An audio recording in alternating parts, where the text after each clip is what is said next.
Hi everyone, welcome to pen paper TNPSC. So இந்த வீடியோவில் வந்து நம்ம யூனிட் 8 ஓல்டு புக்கோடைய இலக்கணம் பார்க்க போகிறோம். ஸோ புறப்பொருள், ஓகேவா? ஸோ அப்போ புறப்பொருள்னால் என்ன? புறப்பொருள் எனப்படுவது வாழ்க்கைக்கு துணை புரியும் கல்வி, செல்வம், புகழ், வீரம், அரசியல் முதலிய பொருள்களை பற்றி கூறுவது. ஸோ அப்போ புறப்பொருள் அப்படின்னா என்னென்னா கல்வி, செல்வம், புகழ், வீரம், அரசியல். ஸோ நீங்கள் இங்கே நல்லாவே பார்க்கலாம், அந்த வீரம்ங்கிறது வந்துருச்சு அப்படின்னாலே அது வந்து புறப்பொருள் பற்றிய இதுதான், ஓகேவா? ஸோ அப்போ கல்வி, செல்வம், புகழ், வீரம், அரசியல் இதெல்லாம் இந்த மாதிரியான விஷயங்களை பற்றி பேசுகிறது புறப்பொருள். அப்போ அகப்பொருளுக்கும் புறப்பொருளுக்கும் என்ன வித்தியாசம்? அகப்பொருள் வாழ்வியல், புறப்பொருள் உலகியல், அவ்வளோதான். ஸோ அப்போ இதுதான் முக்கியமான கேள்வி. ஸோ அகப்பொருள் அப்படிங்கிறது வாழ்வியல், ஸோ ஒரு வாழ்க்கையை பற்றி பேசுறது. அப்போ வீட்டுக்குள்ளே இருக்கிறத அந்த விஷயங்களை பற்றி பேசுறது. புறப்பொருள் அப்படிங்கிறது உலகியல், ஸோ வெளியே நடக்கக்கூடிய அந்த விஷயங்களை பற்றி பேசுறது, ஓகேவா? ஸோ அப்படியாக வச்சுக்கலாம். ஸோ அப்போ புறம் பற்றிய நெறிகளை கூறுவது புறத்திணை. அப்போ புறப்பொருள்னா என்னன்னு பார்த்தாச்சு. இப்போ புறத்திணைன்னா என்ன? அப்போ புறம் பற்றிய அந்த நெறிகளை கூறுவதுக்கு பேர் புறத்திணை, ஓகேவா? அப்போ புறத்திணைகள் வெற்றி முதலாக 12 வகைப்படும். அப்போ புறத்திணை எத்தனைன்னு கேட்பாங்க? 12. அதில் ஃபஸ்ட்டு இருக்கிறது வெற்றி, அதனால் வெற்றி முதலாக 12 வகைப்படும்னு சொல்கிறாங்க, ஓகேவா? ஸோ அது ஃபஸ்ட்டு இது வரிசையாக நம்ம ஞாபகம் வச்சுக்கணும். அதுக்கு என்ன செய்யலாம்? வேகாவ காணோம், வேகாவ காணோம், உது வாப்பா, ஓகேவா? ஸோ இதை ஞாபகம் வச்சுக்கோங்க, இந்த இதை ஞாபகம் வச்சுக்கோங்க. வேகா அப்படிங்கிறது ஒரு பொண்ணு, அந்த பொண்ணை காணோம், வேகாவை காணோம், உது வாப்பா, ஓகேவா? ஸோ அப்போ வேகாவை காணோம், உது வாப்பா, இதை மட்டும் ஞாபகம் வச்சுக்கோங்க. ஸோ அப்போ ஃபஸ்ட்டு வெற்றி அப்படின்னு வருது. ஸோ ஒன்று நான் என்ன அப்படிங்கிறத ஃபஸ்ட்டு சிம்பிளாக சொல்லிடுறேன். ஸோ அப்போ வெற்றி அப்படிங்கிறது வந்து ஆணிரை கவர்தல், அவ்வளோதான். ஸோ அப்போ ஆணிரை அப்படிங்கிறது கவர்ந்துட்டு வர்றாங்க. ஸோ ஆணிரைகளை ஏன் கவர்ந்துட்டு வர்றாங்க? அதாவது திருடிட்டு வர்றாங்க. ஸோ ஆணிரைகளை ஏன் திருடிட்டு வர்றாங்க? பகை நாட்டின் மீது போர் தொடங்கும் முன் அந்நாட்டில் உள்ள ஆணிரைகளுக்கு தீங்கு நேரக்கூடாது என கருதும் மன்னன் தன் வீரர்களை அனுப்பி அவற்றை கறந்து வர செய்வது வெற்றித்திணை.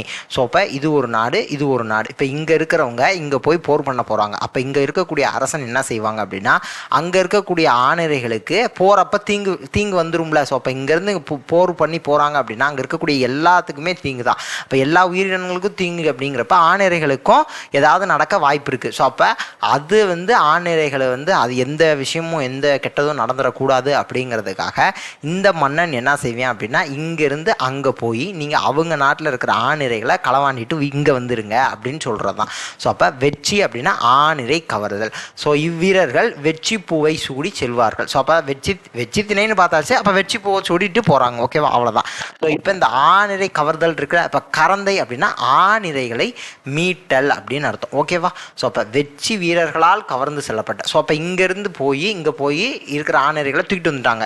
அப்போ திருப்பி அங்கேருந்து இங்கே வந்து அவங்களுடைய ஆணிரைகளை திருப்பி மீட்டுட்டு போவாங்க. அதுக்கு பேர் தான் கரந்தை திணை. ஸோ அவங்க கரந்தை பூவை சூடி வருவாங்க, அவ்வளோதான். ஸோ அப்போ வெற்றி அப்படிங்கிறது ஆணிரை கவர்தல், கரந்தை அப்படிங்கிறது ஆணிரை மீட்டல், ஓகேவா? ஸோ இப்போ பேசிக்காக இப்படியாக வச்சுக்கோங்க. அந்த காலத்தில் வந்து இதுதான் நாடு, இதுதான் எல்லை, இதுதான் அரண்மனை, இதுதான் கோட்டை அப்படின்லாம் இருக்கிறதுக்கு முன்னாடி அவங்க பெரிய சொத்தாக கருதுனது என்ன அப்படின்னா அங்கே இருக்கக்கூடிய ஆணிரைகளை தான். ஸோ அப்போ ஃபஸ்ட்டு ஆணிரைகளை போய் திருடிட்டு வர்றாங்க, அதுக்கப்புறம் அந்த திருடினதை போய் மீட்டுட்டு வர்றாங்க, ஓகேவா? இப்போ வஞ்சித்திணை. இப்போ வஞ்சகமாக இருக்கேன், வஞ்சகமாக என்ன செய்யறியான்? மண்ணாசை காரணமாக பகைவர் நாட்டை கைப்பற்ற வஞ்சி பூவை சூடி போருக்கு செல்வது, இவ்வளோதான் ஸ்டேட்மெண்ட். இப்போ போருக்கு செல்வது வஞ்சித்திணை. வஞ்சகமாக இருக்கேன், அதனால போருக்கு போகிறேன். போருக்கு என்ன காரணம்? மண்ணாசையின் காரணமாக அவங்களுடைய நாட்டை, அவங்களுடைய மண்ணை கைப்பற்றணும் அப்படிங்கிறதுக்காக இப்போ போருக்கு போகிறேன். சரி, இப்போ ஃபஸ்ட்டு வந்து அங்கே வந்து ஃபஸ்ட்டு செல்வமாக கருதுனது என்ன அப்படின்னா ஆணிரை. அதை பேஸ் பண்ணி வந்துச்சு. இப்போ வந்து என்ன அப்படின்னா இதுதான் என்னுடைய நாடு அப்படிங்கிற அந்த எல்லை வந்துருச்சு. அப்போ மண்ணு தான் சொத்து, அந்த நிலம் தான் சொத்து அப்படிங்கிற மீனிங்க்கு வந்துட்டாங்க.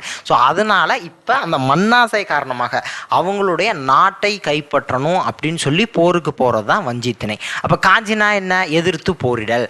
தன் நாட்டை கைப்பற்ற வந்த மாற்றரசனோடு காஞ்சி பூவை சூடி எதிர்த்து போரிடல் காஞ்சித்திணை. ஸோ இது வந்து என்னன்னா ஃபஸ்ட்டு வெற்றித்திணை ஆணிரை கவர்தல், அவ்வளோதானே. இப்போ கரந்தை திணை ஆணிரை மீட்டல், களவாண்டு போகிறாங்க, அதை மீட்டுட்டு வர்றாங்க. அடுத்து போருக்கு செல்வது. அப்போ போருக்கு ஒருத்தன் இங்கேருந்து ஒருத்தன் போருக்கு போகிறேன் அப்படின்னா அங்கே இருக்கிறவங்க என்ன செய்வாங்க? எதிர்த்து போரிடுவாங்களே. அப்போ எதிர்த்து போரிடுறதுக்கு பேர் காஞ்சி, அவ்வளோதான். ஸோ அதுக்கப்புறம் நொச்சி. பகையரசனால் முற்றுகையிடப்பட்ட தம் மதிலை காத்தல் வேண்டி உள்ளிருந்தே வெளியே இருக்கும் பகையரசனோடு நொச்சிப்பூவை சூடி போரிட்டு அம்மதிலை காப்பது நொச்சித்திணை.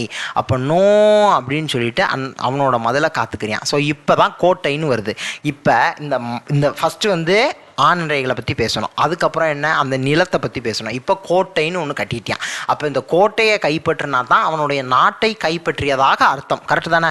அப்போ அந்த கோட்டையில் இருக்கிற அந்த கோட்டை, அந்த சுவர் இருக்குல்ல, அப்போ அந்த சுவரை தாண்டி, அந்த மதிலை தாண்டி தான் உள்ளே போய் அந்த கோட்டையை கைப்பற்ற முடியும். இப்போ இந்த பகைய அரசன் என்ன செய்கிறேன் அப்படின்னா, அந்த கோட்டையை சுற்றி வளைக்க ட்ரை பண்ணுறேன். அப்போ கோட்டையை சுற்றி வளைக்க ட்ரை பண்ணுறேன். அப்போ அவனை என்ன செய்கிறாங்க அப்படின்னா, இவங்க வந்து உள்ளுக்குள்ளே இருந்துக்கிட்டே, கோட்டைக்கு உள்ளே இருந்தே அந்த நொச்சிப்பூவை சூடி பகையரசனோடு போரிட்டு அம்மதிலை காப்பது. இப்போ அவன் வர்றான், இப்போ வந்து கோட்டை தான் இருக்குது, இந்த கோட்டையை தாண்டி தான் உள்ளே வந்து கைப்பற்ற முடியும். அப்போ அந்த கோட்டை சுவர் தான் இருக்குது. அந்த கோட்டை சுவரை வந்து இவங்க உள்ளிருந்தே அந்த மதிலை காக்குறாங்க. அந்த கோட்டை மதிலை தாண்டி தானே உள்ளே வரணும். அப்போ அந்த மதிலை காப்பது நொச்சி. நோ அப்படின்னு சொல்லிட்டு இவன் வந்து காத்துக்கிட்டு இருக்கான், காப்பாத்துறியான் அந்த கோட்டையை மதிலை. ஓகேவா? ஸோ அப்போ நோன்னு சொல்லி காப்பாத்துறியான். ஓகேவா? அப்போ உளிங்கை இங்கே நை இப்படி சுற்றி வருதா, அது மாதிரி சுற்றி வளைக்கிறது. அப்போ உளிங்கை பூவை சூடி தன் வீரர்களுடன் மாற்றரசன் கோட்டைக்குள் புகுந்து மதிலை சுற்றி வளைத்தல் உளிங்கை. So first ஆணிரை கவர்றாங்க, ஆணிரையை மீட்கிறாங்க. அதுக்கப்புறம் மண்ணாசை காரணமாக போருக்கு செல்கிறாங்க. அதுக்கப்புறம் எதிர்த்து போயிடுறாங்க. இப்போ நொச்சினா என்ன, உள்ளே இருந்துக்கிட்டே அவன் வந்து மதிலை காக்குறானா. இப்போ வந்து இவங்க என்ன செய்கிறாங்கன்னா, அவங்க உள்ளேருந்து காக்குறியான். இப்போ அதை தாண்டி அவன் கிராஸ் பண்ணி அந்த மதிலுக்கு உள்ளே போயிட்டான். இப்போ இவன் என்ன செய்யான், கோட்டையை சுற்றி வளைச்சிட்டான். ஏன்னா அப்போ தானே அவன் கண்ட்ரோலுக்கு வரும், அப்போ தானே அவன் அந்த கோட்டையை டேக் ஓவர் பண்ண முடியும். ஸோ அப்போ இந்த உளிங்கை அப்படின்னா இப்படி உளிங்கை இப்படி சுற்றி வருது, அது மாதிரி மதிலை சுற்றி வளைத்தல். ஸோ அப்போ நொச்சி அப்படின்னா நோன்னு சொல்லிட்டு மதிலை காப்பாத்துறியான், உள்ளுக்குள்ளே இருந்துக்கிட்டே தன்னுடைய மதிலை காப்பாத்துறியான். இப்போ உளிங்கை அப்படின்னா அவன் கோட்டையை அவன் அந்த மதிலை உள்ளே தாண்டி கிராஸ் பண்ணி போய் இப்போ மதிலை அவன் டேக் ஓவர் பண்ணுறான், அந்த மதிலை அவனோட கண்ட்ரோலுக்கு கொண்டு வர்றான். அதே மதிலை சுற்றி வளைத்தல், கோட்டைக்குள் புகுந்து மதிலை சுற்றி வளைத்தல். கோட்டைக்குள்ளே புகுந்துட்டேன், ஸோ நீ வந்து தடுத்த, அதை நான் தாண்டி கோட்டைக்குள்ளே புகுந்துட்டேன், இப்போ நான் மதிலை டேக் ஓவர் பண்ணுறேன். அப்போ கோட்டையவே நான் என் கண்ட்ரோலுக்கு கொண்டு வர போகிறேன். அப்போ நான் மதிலை சுற்றி வளைச்சிட்டேன். ஓகேவா? ஸோ ஃபஸ்ட்டு அந்த ஆணிரைகளை தான் செல்வமாக கருதுனாங்க. அதுக்கப்புறம் அந்த நிலம் பவுண்ட்ரி வந்துருச்சு, எல்லை வந்துருச்சு. அப்போ அந்த நிலத்தை கைப்பற்றுறதுக்காக மண்ணாசை காரணமாக போருக்கு போகிறாங்க, எதிர்த்து போரிடுறாங்க. இப்போ கோட்டைன்னு ஒரு விஷயம் வந்துருச்சு. அந்த நிலம் அப்படிங்கிறத தாண்டி இந்த கோட்டையை கைப்பற்றினாதான் அந்த ஏரியாவை ஃபுல்லாக கைப்பற்றினதாக அர்த்தம் அப்படிங்கிற அந்த ஒரு சூழல் வருது.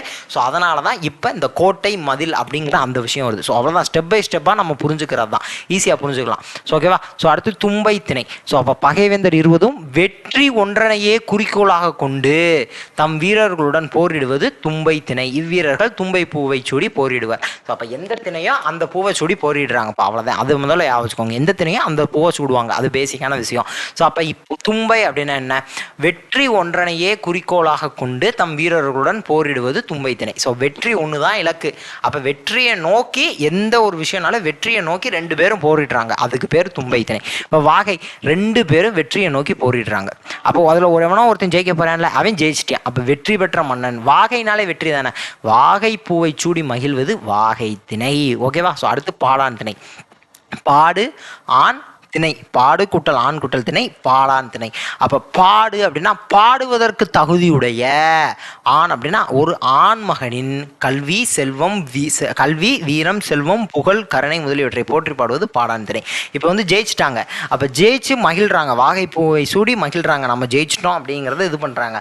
அப்போ என்ன செய்கிறாங்கன்னா அந்த பாடான் திணை வருது. ஸோ அப்போ அந்த பாடான் திணை அப்படின்னா அந்த ஆண்மகன், அந்த மன்னனுடைய, அந்த ஆண்மகனினுடைய அவருடைய கல்வி வீரம் செல்வம் புகழ் கருணை இதெல்லாம் எப்படிப்பட்டது அப்படின்னு சொல்லி போட்டி பாடுறதுக்கு பேர் பாடான் திணை. ஓகேவா?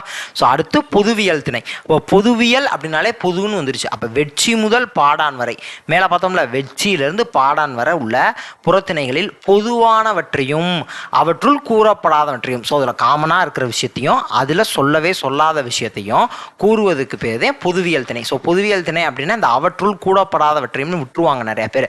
பொதுவாக இருக்கிறதையும் பேசும் பொதுவியல் திணை, இதில் வராத பேசும், அதை அவற்றுள் கூறப்படாதவற்றையும் பேசுவது. ஓகேவா? ஸோ அடுத்து கைக்கிளை பெருந்திணை. கைக்கிளை அப்படின்னா ஒருதலை காமம், பெருந்திணைனா பொருந்தா காமம். பே போ இப்படியா வச்சுக்கணும், பெருந்திணை பொருந்தா பே போ இப்படியா வச்சுக்கணும். ஓகேவா? ஸோ இதுவும் இருவகைப்படும், ஆண்பால் கூற்று பெண்பால் கூற்றுன்னு சொல்லி. ஸோ பெருந்திணையும் இருவகைப்படும், ஆண்பால் கூற்று பெண்பால் கூற்று. ஓகேவா? ஸோ அதற்கப்புறம் இந்த புறப்பொருள் வெண்பாமலை. ஸோ இந்த பாடல் வரியை நம்ம மனப்பாடம் பண்ணணும். இப்போ வெட்சி அப்படின்னா நிறை கவர்தல். ஃபஸ்ட்டு நம்ம பார்த்தோமா, வெட்சி நிறை கவர்தல். அப்போ ஆநிறைகளை கவர்தல் அப்படிங்கிற அர்த்தம். அப்போ வெட்சினா நிறை கவர்தல். அதை மீட்கிறதுக்கு பேர் என்னதுன்னா கரந்தை. அந்த அந்த நிறைய வந்து கவர்ந்து கவர்ந்துட்டு போகிறாங்க, ஆணரிகளை கவர்ந்துட்டு போயிடுறாங்க. அதுக்கப்புறம் அதை மீட்கணும்ல, அதுக்கு பேர் தான் கரந்தை. அடுத்து வட்கோர் மேற் செல்வது வஞ்சியாம். அப்போ வஞ்சி திணைனா என்ன, அதாவது மண்ணாசை காரணமாக போருக்கு செல்வது. அப்போ வட்கோர் மேற் செல்வதுன்னு வந்துருச்சு, அப்போ போருக்கு செல்வது, அதுக்கு பேர் என்னது, வஞ்சி. அடுத்து உட்காது எதிரூன்றல் காஞ்சி. காஞ்சினா என்ன, எதிர்த்து போரின்றல், எதிர்த்து போரிடுதல். அப்போ எதிர்த்து போரிடல் காஞ்சி. எதிர் ஊன்றல்னு வருதா, எதிர்த்து போரிடலுக்கு பேர் காஞ்சி. அடுத்து எயில் காத்தல். எயில் காத்தல் அப்படின்னா மதில காக்குறாங்க. அப்போ மதில காக்குறதுக்கு பேர் என்ன, அது நொச்சி நோன்னு சொல்லிட்டு காக்குறாங்களே. அதுக்கப்புறம் அது வளைத்தலாகும் உளிங்கை. உளிங்கை இப்படி சுற்றி வருதுன்னு சொன்னேன், அப்போ அது வளைத்தல், அந்த மதில வளைக்கிறது பேர் உளிங்கை. அடுத்து அதிர பொறுவது தும்பை. அப்படின்னா அதிர பொறுவதுன்னா ரெண்டு பேரும் எதிர்த்து, அதாவது வெற்றி ஒன்றையே குறிக்கோளாக கொண்டு தம் வீரர்களுடன் போரிடுறதுக்கு பேர் தும்பை. அதை எதிர்த்து பொறுவது. ஸோ இவங்களும் போரிடுறாங்க, இது வந்து ரெண்டு பேரும் எதிர் போரிடுறாங்க, அதை எதிர பொறுவது தும்பை.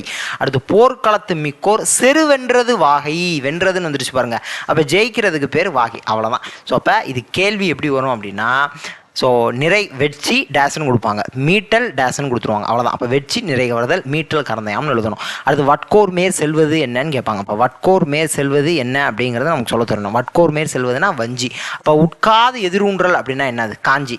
எயில் காத்தல் அப்படின்னா என்ன, நொச்சி. அது வளைத்தலாகும் அப்படின்னா உளிங்கை. அதிர பொறுவது தும்பை. போர்க்களத்து மிக்கோர் செருவென்றது வாகை. ஓகேவா. ஸோ அதுக்கப்புறம் இது எந்த பாடல் வரின்னு கேட்பாங்க, புறப்பொருள் வெண்பா மாலை.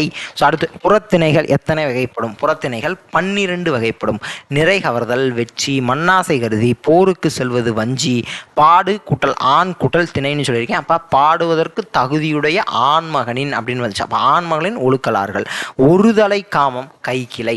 தன் நாட்டை கைப்பற்ற வந்த மாற்று அரசனோடு எதிர்த்து போரிடுவதற்கு பேர் என்னது, காஞ்சி. எதிர்த்து போரிடுறதுக்கு பேர் காஞ்சி. ஸோ இதெல்லாம் நீங்கள் பாருங்கள், இதுக்கு ஆன்சர் பண்ண முடியுதா அப்படிங்கிறத பார்த்துக்கோங்க. ஓகேவா. ஸோ அடுத்து நிறுத்தற்குடியீர்கள். ஸோ இது தனியாகவே நம்ம ஒரு வீடியோவில் பார்த்துடலாம், நெக்ஸ்ட் வீடியோவில் பார்க்கலாம். தேங்க்யூ.